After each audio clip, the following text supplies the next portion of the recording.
Purple Team təlimlərinə qatılmaqda məqsədim müasir hücum vektorları və tendensiyaları ilə tanış olmaq və sadə olan şəxslərlə şəbəkələşmək idi. Burada öyrəndiyim müasir hücum vektorları və tendensiyalarını gələcək karyeramda tətbiq edəcəyimə inanıram.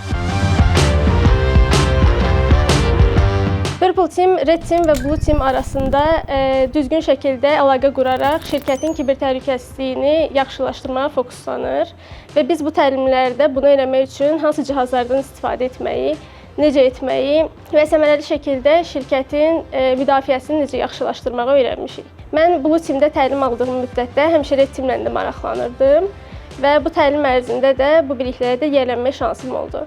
Yeni öyrəndiyim bilikləri real həyatda tətbiq etməyə də səbirsizlənirəm.